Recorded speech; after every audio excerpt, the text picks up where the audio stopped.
not perfect. And there is the Zerg with some Scourge out. He's going to be Scourging Overlords, it appears. Neither player has any air out yet otherwise, though. And we'll see what distribution they go for in terms of Mutas and Scourge. Here are the Zerg's 3 Mutalisks. Great does have a second gas, and he's also trying to go up the ramp right now with his Lings. I'm not sure if that's a great idea, though, because, you know, I don't think he has more Lings. And look at this. I mean, Great is going to lose a lot of Lings here because of these 5 Mutalisks in the air. These Lings are not going to be able to run fast enough to avoid suffering a lot of casualties, and this is going to really give the Zerg a numerical advantage on ground and in the air. Kind of a mistake, I think, from Great. Great has a collection of about 3 or 4 Mutalisks, and now his Ling count is below the Zerg's Ling count right now. Great is going to have to pull out something great here. Oh, man, and look at this. The Zerg just walks into Great's expansion over there, and this is not good at all for Great. Great does have more Mutas coming out. It's going to clean up this force, actually.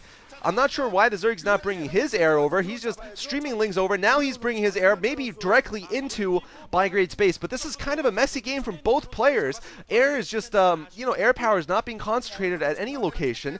Looks like Great has finally managed to get a lot of Scourge, and so has the Zerg. God, I hate that name. I'm going to call him Yellow from now on. No, that would be horrible too. Never mind, I'm going to call him Stupid. Yeah, that's right. Stupid has got himself a collection here.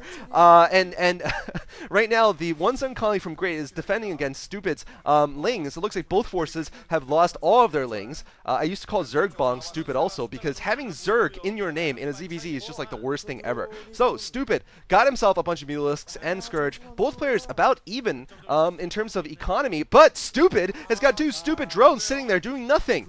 Oh man, it's just this is what SKT1 Zergs do, and I'm sorry that I do complain a lot about these players, but finally, okay, he's decided to use all of his drones, all 10 of them, and he's got himself now another Ling in the area. Good defense, though, coming from Great, but he might not be able to hold his hatchery, so Stupid might win this battle after all, and that would be very embarrassing for Great. Great now is going to face a lot more Lings. For some reason, Great has just not managed to keep up in unit production here. I guess it's just having to lose a couple of drones, which he has this game. Lost drones at this expansion and in his main. I don't think this was a good idea, this off expansion. I think even programmers like the Zerg can figure this out. And now, once again, the Zerg is able to put a couple more,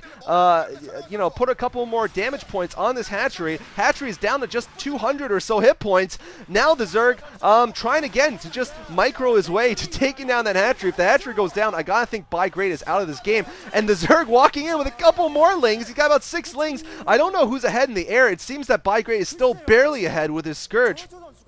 102 hit points left on this hatchery, and really the Zerg can just do a couple of Mutalisk attacks, and then the hatchery will go down. But I guess he doesn't want to lose his Mutalisks if possible. Now he cannot afford to let Great keep building up those Scourge, because eventually he will have this gas advantage that will give him enough air that he might actually afford being able to lose his expansion. I'm not sure if he's reached that point. Great doing a good job of microing against Stupid's Scourge, and Stupid not able to pick off that expansion. I think these group of Lings have got to be able to do it, though. I mean, Great really just, I don't understand why he did this. This expansion is just so hard to hold, and I think he's not going to be able to at the end of the game here.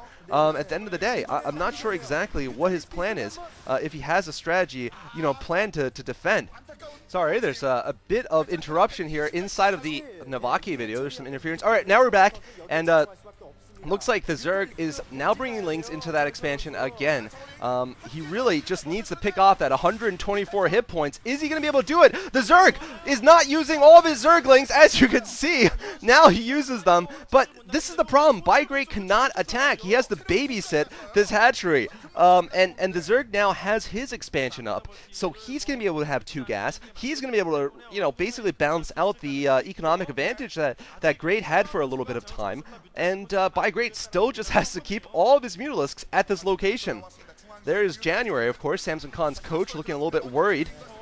And now, though, it looks like Stupid's retreating. So we've got ourselves a fight here. Great has decided to stop babysitting, and this gas advantage has certainly allowed him to get enough Scourge, and he actually might win this air battle. The Zerg is doing nothing but retreating, which means that he's taking a lot more hits. Finally, he manages to kill all the Scourge. How many Mutalisks does he have left, though? Oh, great, with a nice pick there, catching Stupid's Mutalisk, and GG coming from the Zerg.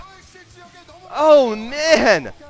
Wow, I cannot believe that. I have a feeling that the Zerg is going to be hitting himself later on today. I think there were definitely points in that game where the Zerg could have taken down that extra hatchery. He didn't have to leave that extra gas up for so long. Man, great managing to snatch victory from the jaws of defeat. Not the other way around. I've been saying that too much because of a certain player I won't mention.